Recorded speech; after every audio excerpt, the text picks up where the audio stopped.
Peer পদ্ধতির নির্বাচনে প্রতিটা ভোটারের সেখানে মূল্যায়ন হবে, প্রতিটা ভোটার তার ভোটের কার্যকারিতা নিশ্চয়িত হবে এবং পিয়ার পদ্ধতি নির্বাচনের মাধ্যমে এককভাবে সরকার ক্ষমতায় যাওয়া এবং ফ্যাসিস্ট চরিত্র হওয়ার সুযোগ থাকে না এবং পিয়ার পদ্ধতির মাধ্যমে গুন্ডা তৈরি হয় না, কালো টাকার দৌরাত্ম তৈরি হয় না, পেশি শক্তি তৈরি হয় না, আর স্টেশন এবং বিশেষ করে সেন্টার দখলের সুযোগ থাকে না। এই জন্য 91 দেশের মধ্যে পিয়ার পদ্ধতি নির্বাচন হয়েছে। মমতা গানের আড্ডালয় কি আমাদের সংসদ না দেশ সুন্দর হওয়ার জন্য সংসদ? আর সেখানে তামসা শুরু করেছে। এই জন্য সকলকে আমি উদাত্ত আহ্বান জানাবো যে এখন যেই নীতি আদর্শের মাধ্যমে আমরা এই দেশকে গড়তে চাই, সাম্য প্রতিষ্ঠিত করতে চাই, ন্যায় বিচার প্রতিষ্ঠিত করতে চাই, মানুষের মৌলিক যেটাকে বলা হয় মানবিক মর্যাদা প্রতিষ্ঠিত করতে চাই, সেই নীতি আদর্শের নাম হলো ইসলাম। আমরা দুঃখ সহকারে বারবার আপনাদেরকে স্মরণ করে দেওয়ার জন্য বলছি, আল্লাহ রাব্বুল আলামিন বলেছেন যে জাতি নিজেদের ভাগ্যের পরিবর্তন না করে আমি তাদের ভাগ্যের পরিবর্তন ঘটাই না।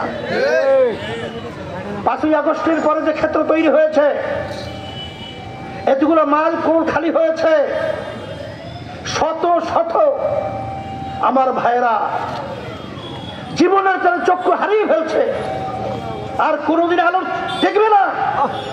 এই অবস্থায় এতগুলা জান, এত মানুষ পঙ্গু, এত রক্ত, এত কিছু হওয়ার পরেও আবার সেই আগের ধারাবাহিকতায় আবার চাঁদাবাজরা আসবে, আবার খুনিরা আসবে, আবার স্টেশন দখলকারীরা আসবে, আবার ঘাট দখলকারীরা আসবে, আবার দিল্লিতে বৃষ্টি পড়বে, ঢাকা বাংলাদেশে ছাতি ধরবে। এটার জন্য মানুষ জীবন দেয় নাই, রক্ত দেয় নাই, কলঙ্ক হয় নাই। প্রয়োজন হলে আবার বাংলাদেশকে স্বাধীন করার জন্য আবার রাজপথে মানুষ মাঠ কিন্তু উর্বর রয়েছে, ফসল আমাদেরকে ঘরে নিয়ে আসতে হবে। আজকে যদি আমাদের এই ফসল জমি নিয়ে আসার জন্য আমাদের তৎপরতা যদি আমরা না বাড়াতে পারি, আবার এখানে আগাছা জন্মাবে, আবার সেই মা সেই চিৎকার মারতে থাকবে। আজকে কতদিন পর্যন্ত আমার সন্তান আমাকে মা বলে ডাক দেয় না, আর মায়ের কোল খালি দেখতে চাই না, আর আমাদের দেশের টাকা বিদেশে পাচার আমরা দেখতে চাই না, আর আয়না ঘর দেখতে চাই না, আর পীর খেলার সেই আমাদের চৌকাশ অফিসারদেরকে নির্মম ভাবে হত্যা করার ইতিহাস আমরা বাংলার জমিনে দেখতে চাই না। এর পরিবর্তন যদি করতে হয়, এই পরিবর্তনের জন্যই ইসলামী আন্দোলন বাংলাদেশ, আপনারা দেখেছেন 53 বছর যেই পদ্ধতিতে নির্বাচন হয়েছে, এই নির্বাচনটা কি হয়েছে?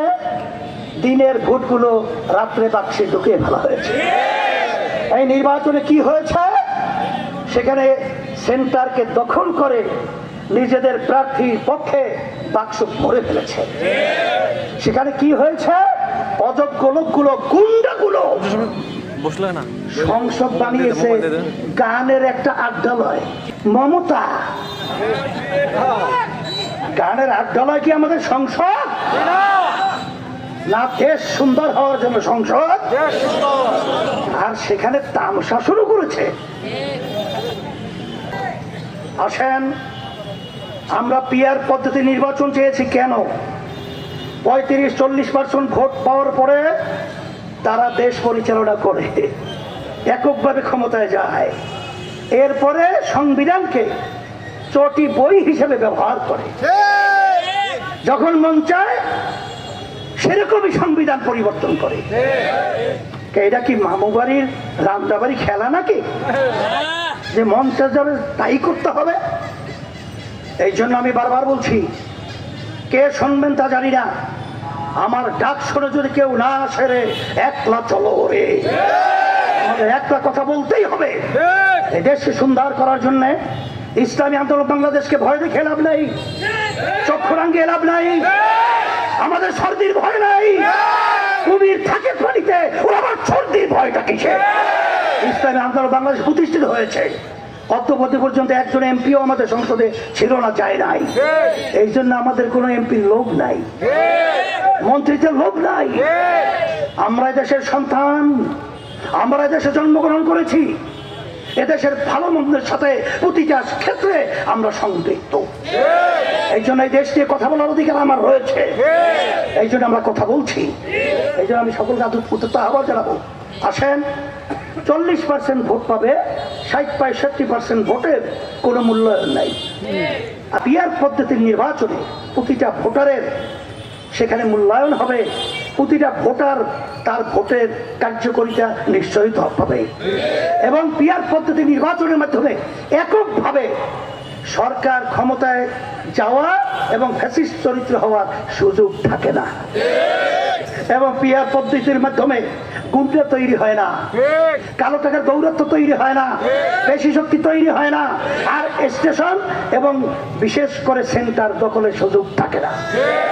এই জন্য 91 দেশের মধ্যে পিয়ার পদ্ধতি নির্বাচন হয়েছে। যেহেতু সংস্কার করতে হবে, তারা সংস্কারের জন্য জান দিয়েছে, এই জন্য বলবো সবচেয়ে বড় সংস্কার হলো নির্বাচন পদ্ধতি সংস্কার। আইনি এই যে জুলাই সনদ যদি আইনি ভিত্তি না দেয়, তাহলে সেখানে এটা পরবর্তী সংসদে যারা যাবে, বিএনপি যেগুলো করছে তারাই গেছে, তারা যে আবার এটা বাস্তবায়ন করবে, আইনি স্বীকৃতি দেবে, এটা ওই গ্রামে একটা কথা আছে, গুড়ে বালি। আপনারা সবাইকে ধন্যবাদ জানাই, আমার কথা কষ্ট পেলে মাপ চাই।